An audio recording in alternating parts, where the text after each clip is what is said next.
Hello, hello, and welcome to episode 138 of the Compassion and Cucumbers podcast. I'm Christine. And I'm Sam. Hey, we have a lot to talk about today, so let's just jump into it. What did we do this weekend? Well, this weekend we were hanging out at the Pittsburgh Vegfair, which is an event that benefits the Pittsburgh Veg Fest. Yeah. And this was actually in honor of Pittsburgh Veg Fest's 10-year anniversary. Woohoo! It was a really fun day. It was great. Cool venue. Very cool. It was an indoor event, which was good because it rained a good part of the day. Yes. So the event was located at Rockwell Park. Yep. In Pittsburgh. And it was a really awesome, kind of renovated warehouse space. Yeah, just like an open warehouse space. They had plenty of tables and chairs set up for people to sit and eat and sit and talk to each other. It was great. Stage for a DJ and plenty of vendors, food trucks outside. Yeah. It was really fantastic. Yeah, I think they did a really good job organizing it. And I would say that it was a success. It was pretty busy most of the day. The event went from 11 till 5. Yep. And almost the entire time there was a nonstop stream of people coming in. Yeah, just steady flow people all day. Yeah. It was really great. Yeah. And we met some really great people. We had some really great people come up to our booth, and I just thought we could shout a few of those people out. What do you think, should we? Absolutely. Let's do some shouting out. Yeah, first off, we're going to shout out Killian. Hey, Killian. Hey, Killian. Hey, Killian and us, we had this really great conversation about the man-bear problem. Yes, we did. That was great. It was very interesting. Yeah. So Killian came to our booth. She bought some things from us, spent some time conversing, that's my favorite part of doing events is having conversations with people. Yeah, absolutely. That's what makes it so fun. I completely agree. Who else did we meet? We met Mike and Max. Oh, Mike and Max. They were great. They were. So Mike and Max were going around collecting data on how many of the vendors at the Pittsburgh Veg Fest, Pittsburgh Veg Fair, were in fact vegan. Yeah, they were going around to the booths and to attendees, just asking them if they were vegan, if they weren't vegan, are they vegetarian or pescatarian, or where did they stand on the issue? Do they do any kind of activism? And this was all really just for their own knowledge so that they can try to help build a more active community there in Pittsburgh. And I just thought that was a fantastic idea. Yeah, it really was. They did come up to us after they made their rounds and said they were surprised that so few of the actual vendors were being, like the vending places were being run by vegans. And I said, well, you do have to understand that when you organize something like this, you need to get a lot of vendors. Right. And there aren't that many solely vegan vendors. Sure. So, don't get me wrong. Every vendor that was there, everything they vended was vegan. Their products were vegan. Right. But not everybody running those booths was 100% vegan. No, and we've run into this at other veg fests. Absolutely. I mean, it's pretty common for Christine in particular to ask a vendor whether or not they're vegan, even if their products are. Yeah, I always do. Yeah, always do. And, definitely at the Burlington Veg Fest, which we try to go to every year up in Burlington, Ontario. We've definitely run across people who have said, no, I'm not vegan, but I really enjoy doing this event. And, I do make vegan products and stuff like that. So, it's not at all a surprise to us that not all of the vendors are vegan themselves. Yeah. But I really appreciate what Mike and Max were doing. And I think that's great. I love to see younger people active, you know what I mean? And trying to encourage other people to be active in the vegan movement. So absolutely. Thank you, Mike and Max, for not only what you were doing, but for coming to our booth and telling us about it, because that was really cool. Yeah. Who else? Oh, we met Chris and Jake. Chris and Jake were a couple from Cleveland, Cleveland area. Yeah, they came all the way from Cleveland. Yeah, and so we were really excited to meet them, and we're also very excited. We're hoping we'll see them again at the Cleveland Veg Fest in just a few weeks. We're hoping we run into them there, and we also met a woman by the name of Michelle who came by our booth. And tons of other people who I just didn't get their names. Oh, yeah. We saw lots of people all day. Thank you to everybody that came to our booth, whether you purchased something from our booth or not. I just enjoy having conversations with people. Yeah. You know, it was a good time. Yeah. So it was a really well done event, I think. I agree. Considering this is the first time they've done it. Yeah. Yeah. Yeah. This was a new thing. Mm-hmm. Yep. To kind of raise money for the Pittsburgh Veg Fest. Yeah. And they said on their Instagram that it was a wonderful success. So, excellent. Yeah. Now, the actual Pittsburgh Veg Fest will be happening in August this year, 10th? August 10th, which is a Saturday. Yes. We are not sure yet whether or not we will be at the Pittsburgh Veg Fest. Right. We do have something that may conflict with it. Right. So we're trying to figure that out. But if we can be there, we will be. Because I want to see all of those people again. Oh, absolutely. You know? Yeah. Just so wonderful. Let's talk about some of the food we got at the Veg Fest. Yes, let's indeed. So we actually didn't eat as much at this Veg Fest as we usually do because we had been informed prior to going that my brother had a plan for us for dinner that night. Yeah, we didn't want to ruin our appetite. And we didn't want to ruin our appetite for dinner. So but that didn't stop us from getting food. Well, no, there had to be some food. I mean, we Right. started loading in at 8:30 and, you know, by noon we were a little hungry. I was peckish. Yes, absolutely. So we did have a couple of things from some of the food trucks outside the Veg Fest. And the first of those was a little plate of street corn dumplings. Oh, where were those from? Those were from PGH Dumpling. Those were amazing. They were. It's such like a combination of things. Now you had like an Asian looking dumpling. Yes. Loaded with Mexican street corn. Yes. Brilliant. It was really lovely. And the corn was just exceptionally fresh and flavorful. Was really quite wonderful. And if you're looking at the outside, like you're seeing something that looks like something you would get in a soup. It looks like a gyoza or or even a wonton. They were steamed. Then right? they were steamed, yes. But you know, you kind of nab them, and there was just this incredible like Mexican street corn flavor. So really unusual and really wonderful. Yeah, I thought like the textures were kind of brilliant. So you get that kind of soft and silky dough of the steamed dumpling, and then you get this like crunchy street corn inside. Yeah. I loved them. It was great. I could have eaten those all day. Yeah. Yeah. I'm actually a little sorry we didn't get more of those. I know, right? Yeah. Yes. And those were not the only variety of dumplings that they were doing. They were also doing kind of a Korean barbecue, and they were doing a spicy mushroom and lentil, I believe.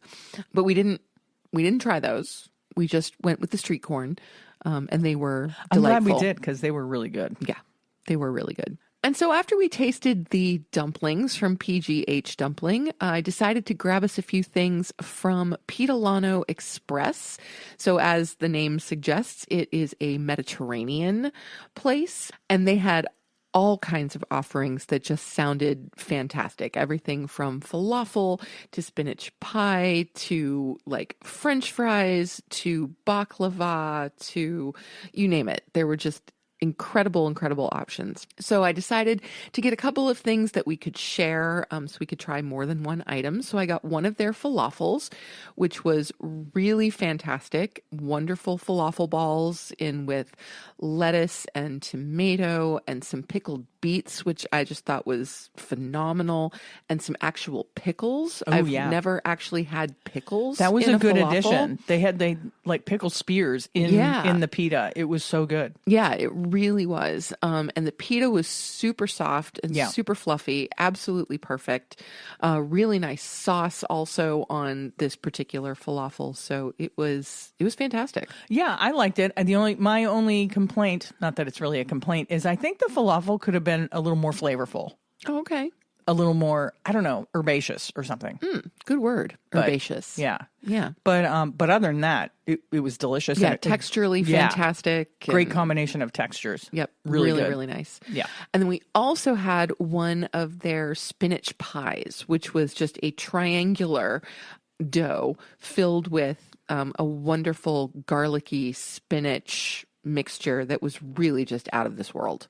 Yeah, interesting, because normally when you see a spinach pie like that in the Greek realm or Mediterranean realm, it's going to be phyllo dough. Right. But they used almost like what you would use for a calzone. So I was calling it a Greek calzone. Yeah. And it was this cute little triangle, and the filling was fantastic. Oh, it was just phenomenal. Super flavorful. Yeah. Yeah. Really amazing. Garlicky and oniony, and I don't even know what all was in it, but it really hit the spot. It was really good. And the dough was thin. It wasn't thick. Right. Like in a calzone, but yes. It was really thin and light. Mm-hmm. Really nice, carryable thing to eat. It was nice. Really good walkable food. Yeah, good walkable food. Good walkable food. Yeah, so that was yummy. I actually wish we had gotten a second one of those. Me too. Those were really good. I enjoyed that more than I did the falafel wrap. Mm-hmm.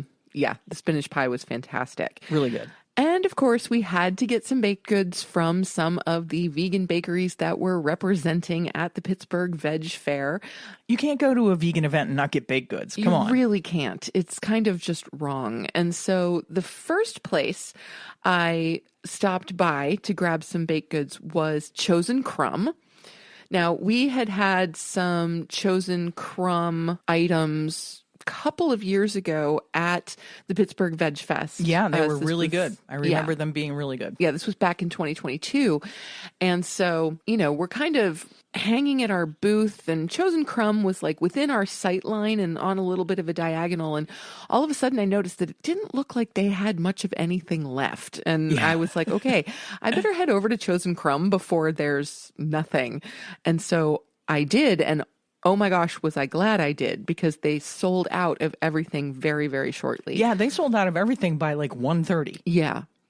Yeah, it was pretty incredible. Yeah, and she said that, she didn't realize, because you never know, this is a first-time event. Mm-hmm. You don't want to overbake. Right. So she said, when we do this next time, I'll definitely make more. Yes, that she would make double what she made for that event. Yeah. And so anyway, what we got the very, very last of kind of their specialty items. There were some frosted sugar cookies there that we didn't try, but we managed to get a couple of their mini banana walnut loaves that had this beautiful buttercream sprinkled with walnuts on top. This was some of the best banana bread. And when Sam says little, they were tiny, cute little tiny loaves of banana bread, super moist. And that frosting with the walnuts, just wow, really made it. Yeah, it was incredible. And we're talking about a maybe 2 or 3 bite loaf. Yeah. They're very small. Yeah, and just a little dollop of the frosting. Little swirls of the buttercream on the top. Yeah. And yes, the cake itself, the banana loaf itself, was just phenomenal. Super moist, punch you in the face banana. Yeah, it was some of the best banana bread I've ever had. Yes. Really nice, kind of dispersion of walnuts. Yeah. So you got that nice textural element in there. And then this buttercream. See, now I sometimes have trouble with buttercream because it can be too much of the wrong kind of sweet. I think a lot of people can have that problem with buttercream, that it gets to be either it's kind of greasy feeling or it's too sweet, and this was light and perfect. Oh my gosh, light, fluffy.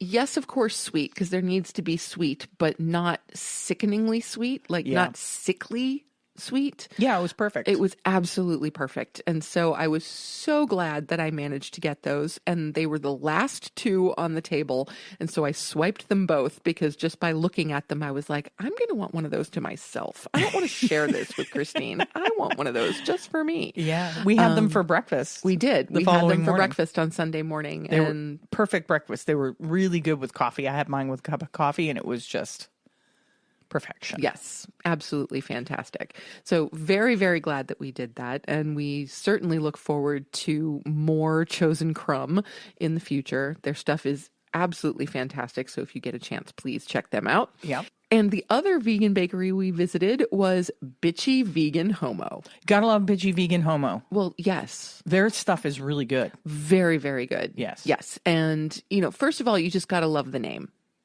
I am now wandering around with a bitchy vegan homo pin on my bag, which got me very excited. And I almost bought their t-shirt because it says bitchy vegan homo on the back. And I wanted to wear it in class because I wanted to see if my students would pick up on it. But the shirt was blue, not black. If there was a black one, I probably would have bought it, but I didn't. But anyway, what did we get from bitchy vegan homo?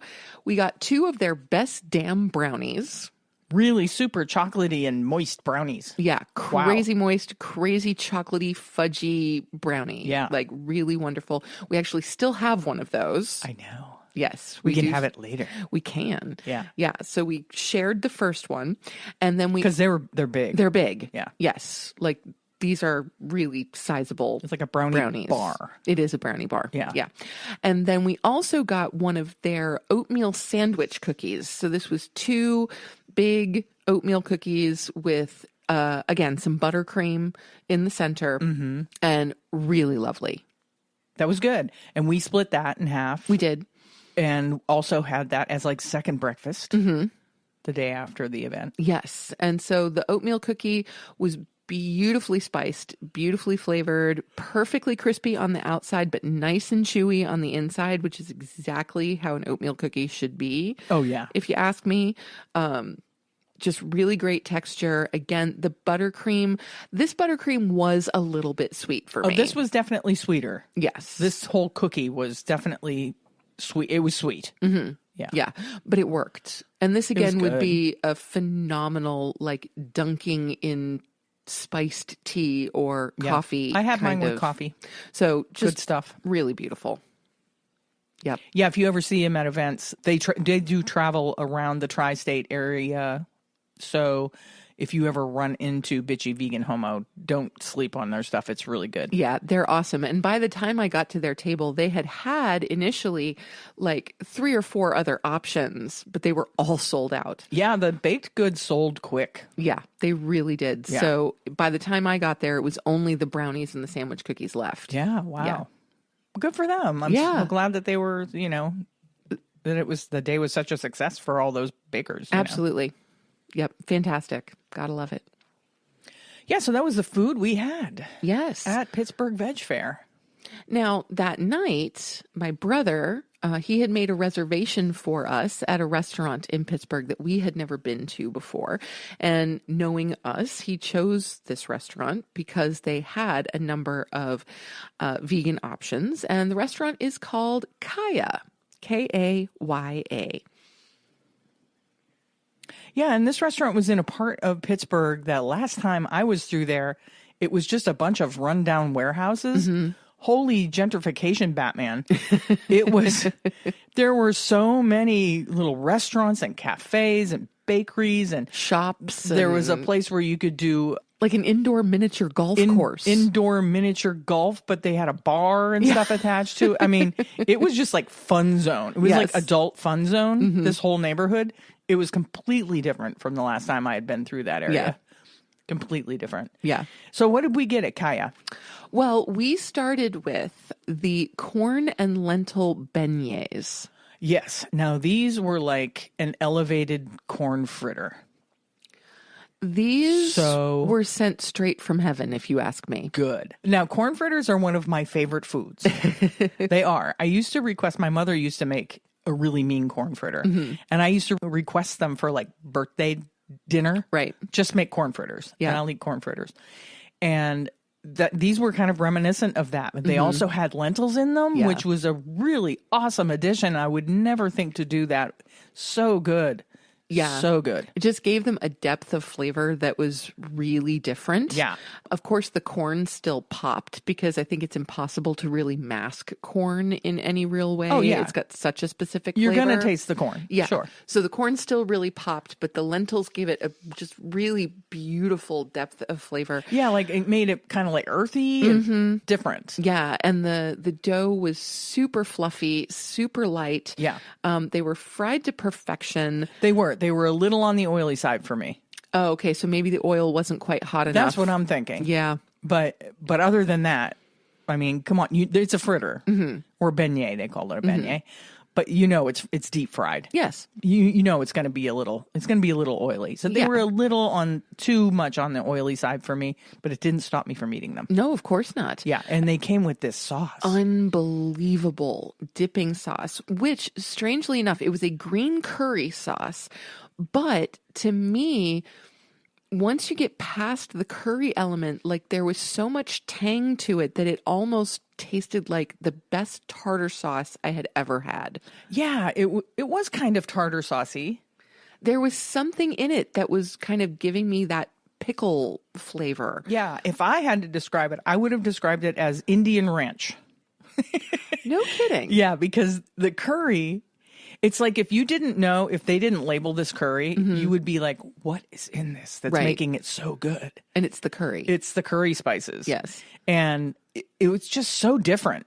And just, it complemented the beignets like in a way that you would never, I mean, it was really, really creative. Yeah, it was just really, really bright and really flavorful, like I said, just tangy. Yeah. And so it worked against kind of this, earthy, yet at the same time, again, kind of bright, because corn will brighten things up. Sure. So you get the earthiness of the lentils and the brightness of the corn against this tangy sauce. Like, they were just ridiculous. They were good. Yeah. I could have eaten multiple orders of those easily. Yeah. Yeah. We probably could have. Yeah. Now, mind you, Kaya is not a solely vegan restaurant. No. They are an omni and vegan restaurant. They're an omni restaurant with quite a few vegan options and very well marked on the menu. Yes. What those options are. Always appreciated. Yeah. So what did you have? I had the carrot and Brussels sprout paella. Yeah, that's right. Yes, which I still have quite a bit of. I think I got kind of full on the beignets and then was not able to eat as much of my paella as I would like. So I actually brought most of it home. Rice is filling. Rice is very filling. Yeah. And so this was an absolutely beautiful dish based on saffron rice with a lovely kind of tomatoey base and then tons of veg. We had peas, we had mushrooms, we had Brussels sprouts and carrots and lots of broccoli. It was absolutely delightful.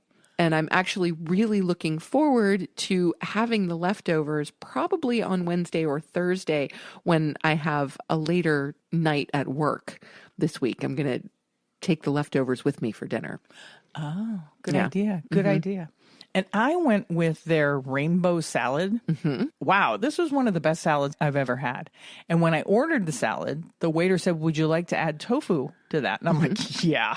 Of course. Because when do you not? Yeah. And when they brought it out, I swear it was an entire block of tofu, which was, cubed and fried. And it was really lightly fried, really good. Just a little crunchy on the outside, creamy on the inside. And the salad had avocado, mango, carrot, cucumber, pickled onions, bell peppers, chickpeas, sweet potatoes, tomatoes, pepitos. And I told him to hold the jalapeno because my body doesn't like jalapeno. Sesame seeds, crispy garlic, cilantro, basil, mint, scallions, and romaine and mixed greens with a citrus vinaigrette. Now, my salad didn't taste dressed. Okay. It came with a half of a lime, which I squeezed onto it. If they dressed it, they dress it so lightly, which I appreciate. Yeah. That you can barely tell that it's dressed. But it didn't even need it because of all those herbs in there. Especially the mint. When you got a hit of that mint, it was so good in combination with all of those other vegetables. It was one of the best salads I've ever had. Very cool. And the way that it was served, like all of those vegetables were diced very, very small, which was fun. Really fun. Nice. It was a good salad. Yeah. Yeah. Absolutely. I'd get that again. Yeah. It looked beautiful. Yeah. And with the tofu on top, it was completely satisfying. Yeah. Yeah. It was definitely a full meal. No question about that. Yeah. And these were not the only vegan options that they had. There were others. I came very close to getting what's it called on the menu? The banh mi? avocado banh mi. Oh, that's the one. Yeah. Yes, I came very, very close to getting the avocado banh mi. But it's a taco. Well, and that makes it more intriguing. Yeah, it's an avocado banh mi taco with carrot, radish, cucumber, jalapeno, yuzu mayo, togarashi, and cilantro. Yeah, see, that sounds just divine. Yeah, it to does me. sound good. So I came very, very close, but I figured that, I've had many a taco. It's very rare that I find a paella. Yeah. So that's why I went with the paella. Yeah, and I was not at all disappointed. Yeah, and wonderful food. Sam's brother had a non-vegan meal, so we won't talk about what he had. No. But where I'm going with that is the three of us and drinks. Mm-hmm. It was really reasonable. It was just a little over $100. Yeah, which is not bad when you're talking about multiple appetizers, because we had the beignets and he had a soup. That's right. And then 3 entrees. Yeah. And drinks. Yeah. So, yeah. Really reasonable. That's another thing I want to mention. Those of you who have been listening at all in the past few months, my appreciation of restaurants that offer original non-alcoholic beverages. Yeah, they had some good mocktails. They had some great mocktails. And so I had the passion fruit Nojito. Yeah, so it was basically passion fruit, mint, lime. And it was spectacular. Yeah, I'm glad this trend of the non-alcoholic cocktail is catching on. I am too, because those of us who do not consume alcohol, we want special drinks every now and again too. Yeah. Like, I love the idea of going somewhere and having a nice fruity cocktail with my meal, but I just don't want the alcohol.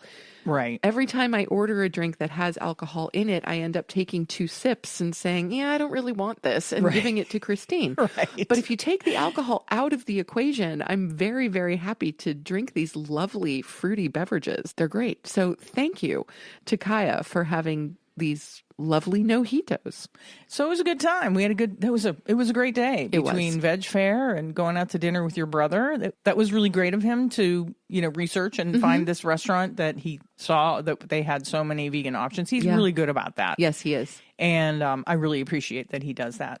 Yep. For us. And it was a really nice experience. It was. Yeah, it was a lovely place. We had a great time. We did. Hey, let's move on to our Noteworthy segment. Right, because as you mentioned, we have no recipe this week. We don't. We're just skipping right over that because we've just been too busy. We have, but I believe we'll be able to get back on track next week. I'm hoping to. So in our Noteworthy segment, we're going to be talking about something very serious. It's a vegan cheese scandal. God, how scandalous. A vegan cheese scandal? Yes, it's a vegan cheese scandal. You didn't hear about this vegan cheese scandal? I didn't. Well, here you go. A vegan blue cheese won the Good Food Award, panicking dairy cheesemakers, and they forced the foundation to disqualify it. Let's dig into this a little. We're referring to an article here from a website called boingboing.net. Where you get all of your hard-hitting news. That's right. And so boingboing.net tells us that something stinks in the world of cheese, but this time it's not the product. It's the sour grapes emanating from the dairy industry as they try in vain to curdle the rise of a plant-based upstart that's threatening to spoil their future. This is so well written. I love it. In a story that has enough twists and turns and heroes and villains to be a Netflix documentary, the Washington Post reports on scandal at the prestigious Good Food Awards. A plant-based blue cheese was selected as a finalist, shocking high-quality artisanal dairy-based cheesemakers who felt it didn't belong in the competition. Oh, no. After initially being named a finalist, Climax Blue Cheese was later disqualified by the Good Food Foundation, reportedly due to issues around one of the ingredients, kokum butter, not having GRAS certification. But Climax CEO Oliver Zahn accused the foundation of caving to pressure from the dairy cheese industry and changing the rules after the fact to disqualify his product. The foundation denies this, saying it was due to a complaint from someone in the community. Of course it was.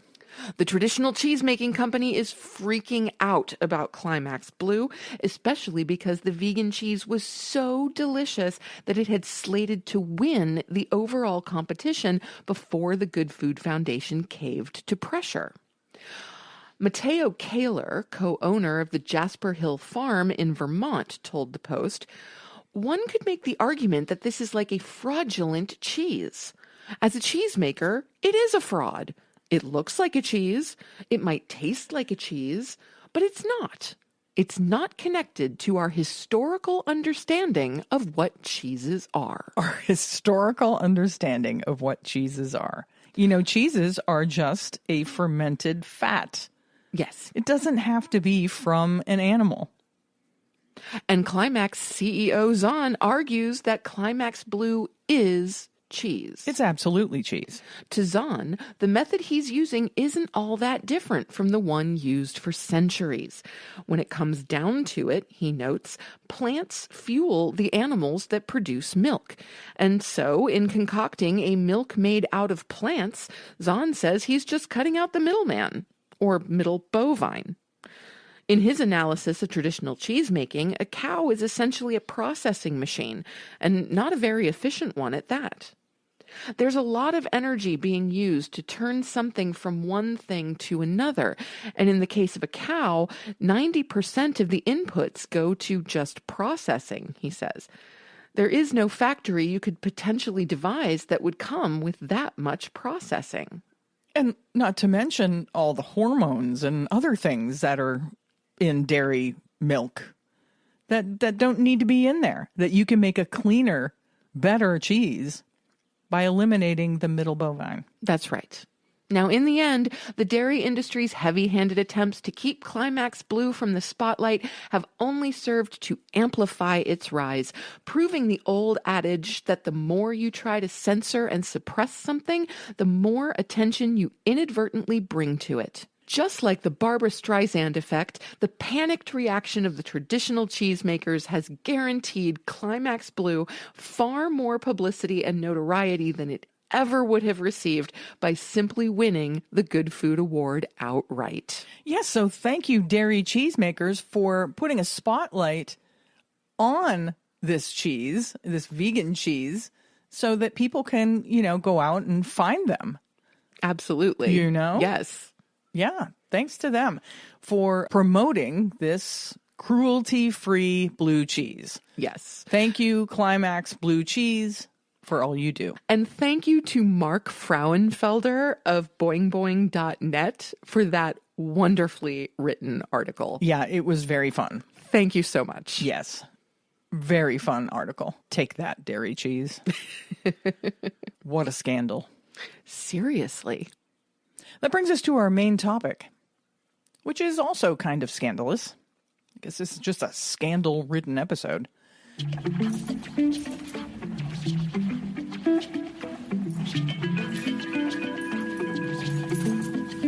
In our main topic today, we're going to be talking about another vegan restaurant owner that is abandoning their ethics, or maybe proving that they never had them to begin with. Hard to say which it really is. I'm Chef Molly, and it has been my honor to serve the vegan community in Los Angeles for the past 13 years. I am moved every time I think about all the people that we serve, all the people that come to our restaurants, all the families that were created, first dates, and all types of relationships came out of these 4 restaurants. And today, on Earth Day, we're making a very special announcement. We are shifting what Sage Vegan Bistro will be, and we are transitioning it to a different kind of restaurant. We are going to have Sage, a regenerative kitchen. The focus of Sage from this point forward will be regeneration, to have the soil, the microbiology, the earth, and the carbon sequestering of regenerative agriculture be at the forefront of our menu. So that means that we will be shifting from an all plant-based menu to a high-quality protein from only the highest quality, most integrity regenerative farms. And to some, this may seem shocking or upsetting, but if you look at the last 7 years of my life, and as I moved into regenerative farming to serve the highest quality food to my customers, I started to learn so much about soil and nature. And I realized that when I started Sage Vegan Bistro, I thought a vegan diet was what was best. And after 7 years of regenerative farming and learning about how the bovine has such a profound effect on soil, I've changed my mind. And I want to create a restaurant that honors these small farms, these regenerative farmers that are trying to do the right thing when our whole food system is being completely centralized into factory farming and monoculture vegetables. My commitment to you is that all of our protein will be regenerative, all of our produce will be hyper-local or organic, and all of our grains will be organic or regenerative. I hope you will join us at Sage Regenerative Kitchen. We are making this announcement today on Earth Day as we are doing this shift for humanity and the earth. We will give everybody about a month to come in and enjoy their favorite recipes. Come in, have a soul bowl, have a Brazilian bowl, have your favorite buffalo cauliflower, and then join us again for our new menu. We are excited to bring something new forth into the neighborhoods that we are still in. Thank you, and we hope to see you soon in the restaurant. So, and this is coming from USA Today, published on April 28th. A popular vegan restaurant in Los Angeles announced it would incorporate animal products into its menu on Monday, which was Earth Day. It was an Earth Day announcement. It was. Yeah. So Sage Plant Based Bistro, which has 3 locations in the greater Los Angeles area, said it will add dishes with animal products raised through so-called regenerative farming practices on May 29th. Regenerative farming is an agricultural method that aims to reduce the dependence on chemicals and promote biodiversity in crop and livestock raising. As a result, the restaurant will also change its name to Sage Regenerative Kitchen and Brewery. Chef owner Molly Engelhart said in an open letter that she no longer feels that a vegan lifestyle for all is a viable solution for the planet and its soil, which is one of our most precious resources. But personally, I think this change has more to do with the fact that the restaurant has not been profitable since 2020. They closed one location in Aurora Hills and converted their Culver City location to take-out only. Said Engelhart, people are not going to stop eating meat, so why not offer an option where it is done right? Needless to say, the Los Angeles vegan community was shocked and angered by this announcement. And of course, the fact that she announced it on Earth Day only added insult to that injury. Yes. And the fact that she continually used the word regenerative farming, like it was some sort of miracle cure, and never once mentioned the harm to the animals. Right. When, according to the people of LA that have been frequenting her restaurants since they've been open, that she claimed to be an ethical vegan, that this was all for the animals, and not once did she mention the effects on the animals that this change will bring. Yeah. She at one point called it bovine in her video statement. She mentioned something about regenerative bovine protein. So not even referring to them as cows. Right. Which is very interesting. Yeah. So she's trying to completely separate herself from the fact that this food is coming from animals. Yes, it does seem that way. Now, Amber Canavan, a vegan campaigns project manager for PETA, told the LA Times that Sage Bistro is trying to rebrand itself as a champion of the environment while serving meat. And honestly, it's like a firefighter spraying fuel on the flames and saying they're doing something to help. Yeah. I thought that was a really great analogy. Yeah. Yeah, because regenerative or not, and I have not done enough research into what goes into regenerative farming. Like, I do feel like I need to educate myself a bit more on that. I will say that. But there is no way to farm animals that is good for the environment. Or good for the animals. Well, I know, but I was just going based on the PETA comment. Okay. That she's coming at this she's saying that her reasons for doing this are environmental. Right. But there really is no way to farm animals that is good for the environment. Right. We know that factory farming is terrible and has disastrous environmental consequences. Yes. We know that grass feeding or free ranging are both, well, partially mythological, but also require, particularly in terms of grass feeding cattle, takes far more land than does factory farming. An extraordinary amount of land. Extraordinary amount of land that is basically just eaten down to dust by cattle. So I do think it's disingenuous to say I'm doing this for environmental reasons, while at the same time not mentioning the destruction of animal lives in the process. Right.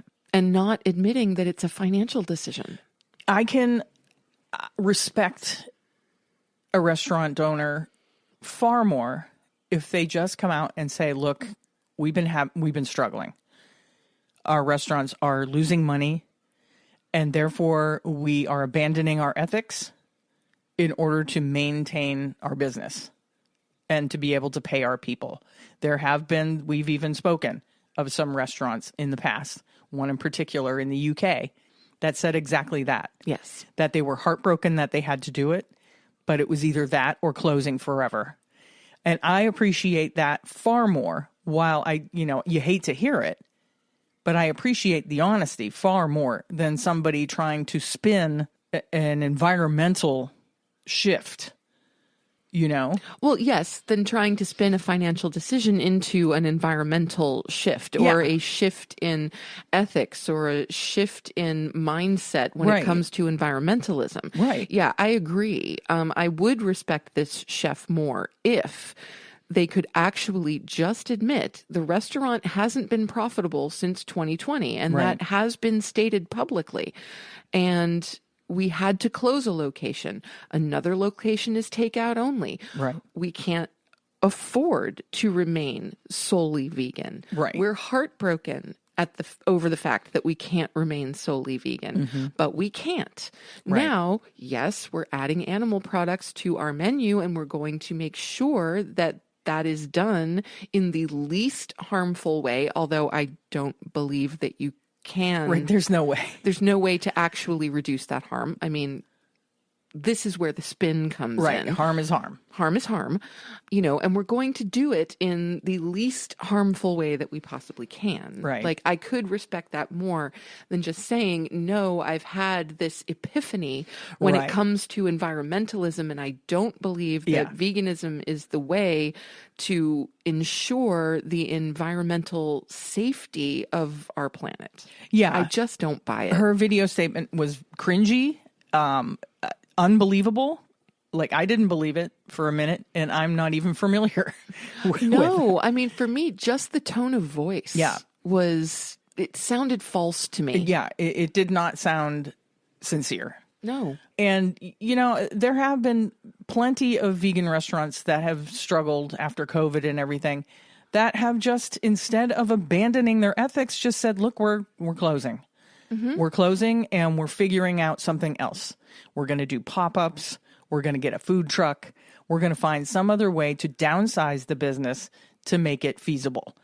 That's what you do. You don't abandon your ethics and then just start adding animal flesh onto your menu when you've been a staple in the vegan community in Los Angeles. I mean, they're loyal. Well, I mean, and this is another thing. If we're going back to the USA Today article, Chef Engelhardt also pointed towards COVID-19 as part of the impetus for this change. Sure. And the proliferation of vegan options. So maybe she's thinking, okay, well, yes, we've taken a hit since 2020, partially because of the pandemic, and business has not completely bounced back from the pandemic. And we know that many, many businesses are struggling in that way, and that's perfectly understandable. But maybe then, because of the proliferation of vegan options, she feels, hey, I'm in LA. It's one of the most vegan cities on the planet. Maybe I don't need to be vegan anymore. Yeah, she's seeing that the market there in LA is saturated, I think. Yeah, maybe. And she's like, well, how can I pivot? Right. You know? And it's just heartbreaking. I feel bad for everybody that's supported them all the time that they were vegan. And because we know we've had a similar thing happen to a restaurant in our area. Yeah. And you feel betrayed and fooled. You know, you feel like you were a fool to ever support them, you know, before. It's like, oh, you weren't ever vegan to begin with. Right. It was just, you were just using the vegan community. Mm-hmm. And that's what really irks me about the whole situation with these restaurants that do this. Yeah. Don't make up a story that you all of a sudden don't think that veganism is good for the environment, because it's been proven that it is. Yes. Don't. Unequivocally. Yeah. And undeniably. Yeah. Don't just continue to drop hashtag words and talk about how soil is our greatest resource and all of that. Yeah. It's just smarmy to me. It's just smarmy. Yeah, I agree. Know? Yeah. So I agree. So, Sage Plant Based Bistro, we're sorry to see you go the way of the omnivore. Yeah. Very sorry to hear that.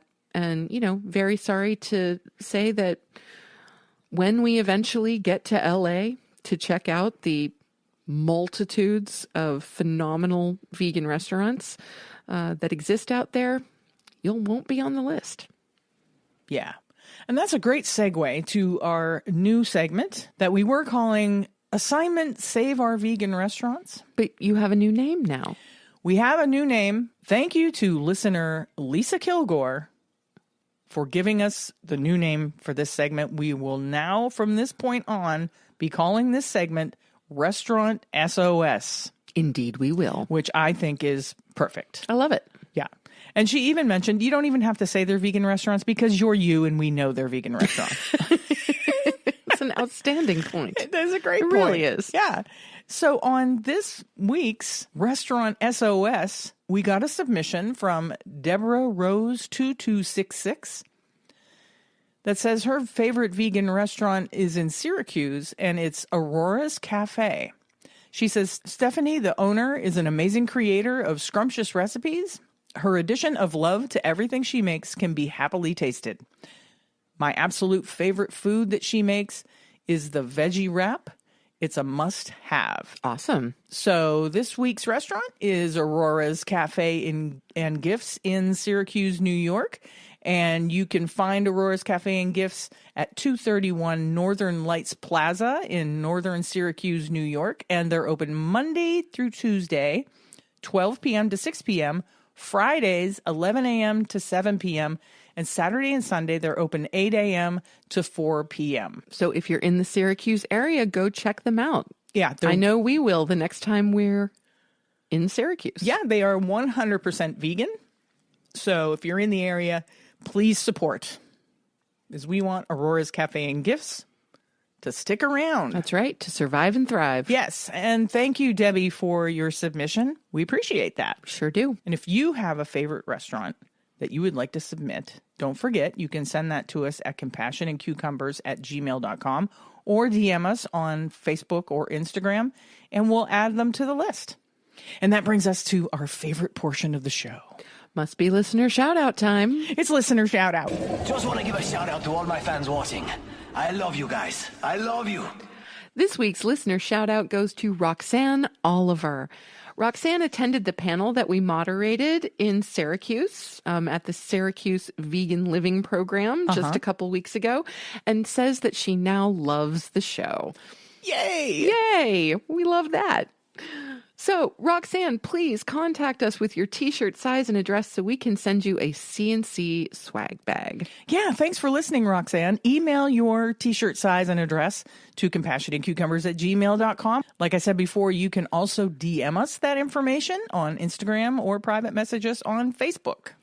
And for the rest of you out there, if you want a listener shout out, please email or DM us. Let us know what you think of the show and tell us a little bit about yourself. Yeah, and don't forget, you can also nominate someone for a shout out. We love nominations. Yeah. Yeah. Happy birthday, or just that they're a listener, or you want to tell them something sweet.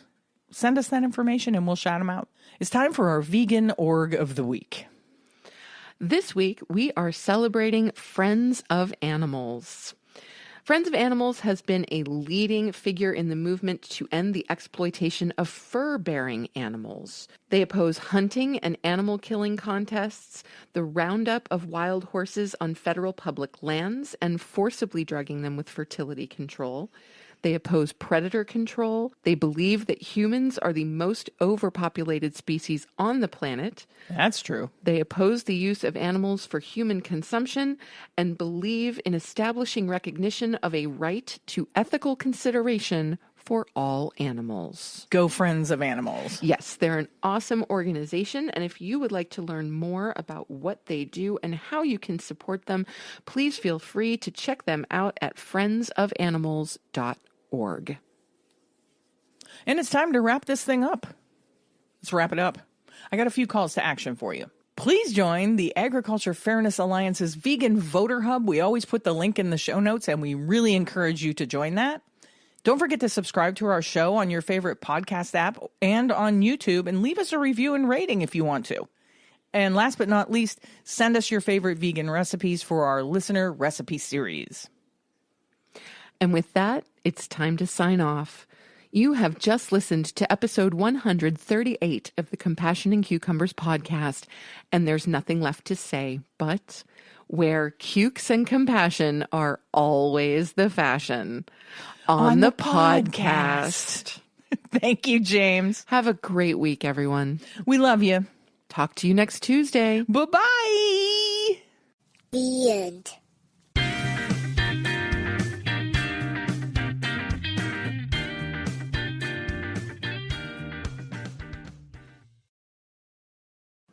If you'd like to support the Compassion and Cucumbers podcast, well, you can do that by hopping on over to our Patreon page and becoming a patron. We have all the recipes from our vegan kitchen series up there, and we'll be adding some patron-only episodes in the near future.